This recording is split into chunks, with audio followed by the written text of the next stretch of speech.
Hi friends, இன்றைக்கி நம்ம sugar பீடில் எப்படி ஷேப் பண்ணுறது, அப்புறம் ஜரி த்ரெட்டில் எப்படி ஷேப் பண்ணுறது ரெண்டையும் பார்க்கலாம். ஸோ இது டே 4 கிளாஸு. நம்ம அந்த திலகம் ஸ்டோன்லேயே பெரிய ஸ்டோனை வாங்கி 2 சைடு நம்ம கம் பண்ணிக்கலாம். பண்ணிவிட்டு ஒன்றில் சுகர் பீடும் இன்னொன்றில் ஜரி த்ரெட்டும் யூஸ் பண்ணலாம்.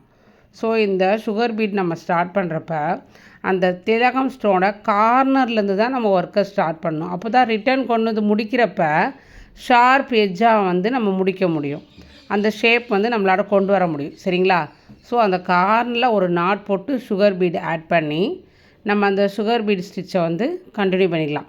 ஒரு லூப்பு ஒரு சுகர் பீடு, ஒரு லூப்பு ஒரு சுகர் பீடு போட்டு ஃபுல்லாக அந்த திலகம் ஸ்டோன் ஷேப்பை கொண்டு வந்துடணும். சரிங்களா? நான் இதை அப்படியே கொஞ்சம் ஸ்பீடில் நான் போட்டு காமிக்கிறேன் பாருங்கள். ஸோ இதை நான் எதுக்கு நெட்டு கிளாத்தில் போடுறேன் அப்படின்னா, அந்த ஹேண்ட் எப்படி ரொட்டேட் ஆகுது, சுகர் பீடை ஆட் பண்ணுறப்ப எப்படி ரொட்டேட் ஆகுது, ஸோ நம்ம ரிவர்ஸில் ரிட்டன் வரப்போ எப்படி ரொட்டேட் ஆகுது அப்படின்றத காமிக்கிறதுக்கு தான். சரிங்களா? இப்போ நம்ம சுகர் பீட் ஸ்டிச் போட்டு முடிச்சுட்டு அதே மாதிரி அதே கார்னரில் ஜரி த்ரெட்டு, ஸோ சேம் அதே பிளேஸ்லேருந்து செயின் ஸ்டிச் நம்ம ஸ்டார்ட் பண்ணுறோம். ஸோ இதை மாதிரி ஏதாவது கிளிப்போ இல்லை சமிக்கி இல்லை ரவுண்டு ஸ்டோனோ அந்த மிரர் இருக்கும் பிளாஸ்டிக்கில், அது மாதிரி மிரர் ஏதாவது வாங்கி அதை கிளிப் பண்ணிவிட்டு அதை சுற்றி நம்ம போட்டு பார்க்குறப்ப அந்த ஷேப்ஸ் ஈஸியாக நம்மளுக்கு கற்றுக்க முடியும். ஸோ இப்போது 4 டே கிளாஸில் டே 4ல் ஜரி த்ரெட்டும் சுகர் பீடும் ஷேப்பில் எப்படி போடுறது அப்படின்ற ட்ராப் ஷேப்பில் நம்ம போட்டு முடிச்சிட்டோம். இதிலே கண்டினியூவாக நம்ம அடுத்து என்ன கிளாஸ் பார்க்க போகிறோம்னா சில்க் த்ரெட்டில் எப்படி லீஃப் போடுறது அப்படின்றது தான். ஸோ அதுக்கு நம்ம ஏதாவது ஒரு சில்க் த்ரெட் கலரில் செயின் ஸ்டிச்சில் லீஃப் மாதிரி நம்ம போட்டுக்கிறோம். ஸோ உங்களுக்கு அப்படியே போட வரல அப்படின்னா ஒரு பென்சிலோ இல்லை பேனா வச்சோ இல்லை ஸ்கெட்ச் வச்சோ லீஃப் டிசைன் போட்டுட்டு சில்க் த்ரெட்டில் நம்ம அந்த ஷேப்பை கொண்டு லாக் பண்ணிடுறோம். ஸோ லாக் பண்ணிவிட்டு மேலே சேம் அந்த ஸ்டிச்சை எப்படி போடுறோம் அப்படின்றத கொஞ்சம் ஸ்லோ பண்ணியே போட்டிருக்கேன் நான். இதுதான் லீஃப் டிசைனில் இது ஒரு வெரைட்டி. லீஃப் டிசைனில் நிறைய வெரைட்டி இருக்குது, 4-5 வெரைட்டி. அதில் ஒன்று இது இல்லாமல் லோடிங் இருக்குது, அந்த ஜல்லியாக போடுவோம் அந்த மாடல் இருக்குது, பீகாக் ஃபெதர் மாதிரி போடுவோம், அது மாதிரி நிறையா இருக்குது. அதில் ஒரு ஸ்டிச்சு இன்றைக்கி நம்ம கற்றுக்குறோம். ஸோ இதை போட்டு பார்த்துட்டு எப்படி உங்களுக்கு புரிஞ்சுதான்றதை எனக்கு கமெண்டில் சொல்லுங்கள், இல்லை இண்டிவிஜுவலாக வாட்ஸ்அப்லேயே சொல்லலாம். அடுத்து நம்ம பேசிக் தெரிஞ்சவங்களுக்கு எதை மாதிரி ஸ்டிச் கற்றுக்கணும் அப்படின்றதையும், பேசிக் இப்போ தான் கற்றுக்குறோன்றவங்களுக்கு அடுத்து நம்ம என்ன கற்றுக்கலான்றதையும் நீங்களே கமெண்டில் கொடுக்கலாம்.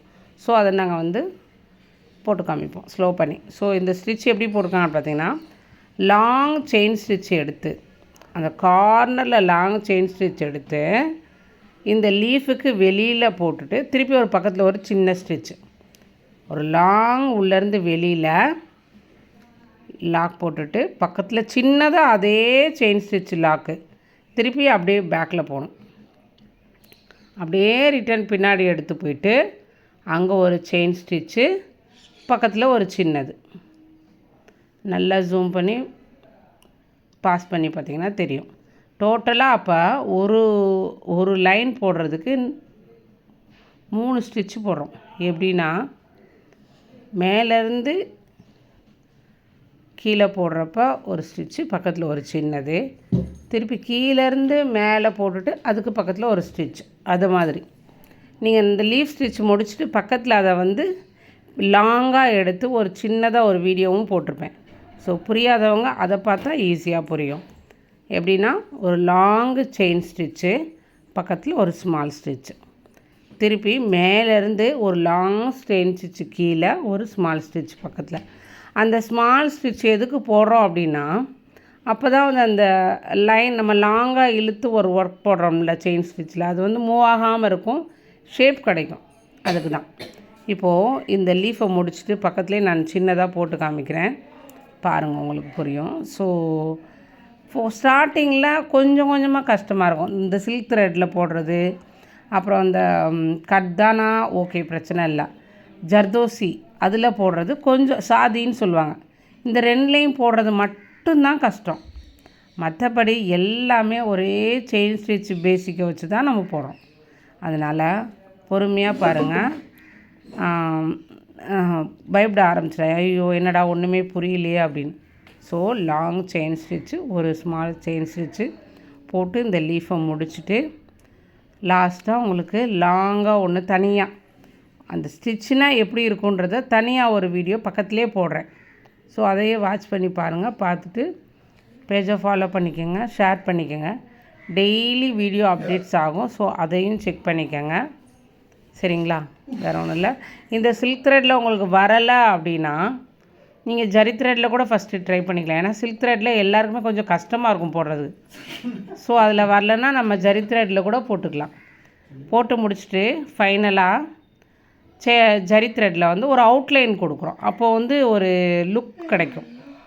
ஜரி த்ரெட்டில் சின்னதாக அப்படியே நம்ம அவுட்லைன் மாதிரி கொடுத்துட்றோம்.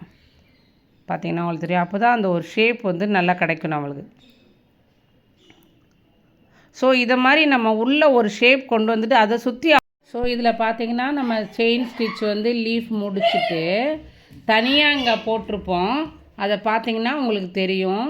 பெரிய லாங் ஸ்டிச்சு பக்கத்தில் ஒரு சின்னது, லாங் ஒன்று பக்கத்தில் ஒரு சின்னது. அந்த சின்ன செயின் ஸ்டிச் எதுக்கு போடுறோன்னா அது வந்து ஒரு நாட் மாதிரி அந்த இடத்துல இருக்கிறதுக்கு. ஸோ நான் இப்போ இங்கே கை வச்சு காமிக்கிறேன் பாருங்கள். அந்த இடத்துல பார்த்திங்கன்னா கிளியராக தெரியும். ஸோ உங்களுக்கு வந்து அது என்ன ஸ்டிச்சுன்றதுங்க பாருங்கள். இப்போ கை வச்சு காமிக்கிறேன்னா பெரிய லாங்கு பக்கத்துலேயே ஒரு சின்னது, பெரிய லாங்கு பக்கத்துலேயே ஒரு சின்னது, அதே ஸ்டிச்சு தான் அந்த லீஃபை சுற்றி நம்ம ஃபுல்லாக போட்டிருக்கோம். ஸோ இதை மாதிரி ஸ்டிச்சு போட்டு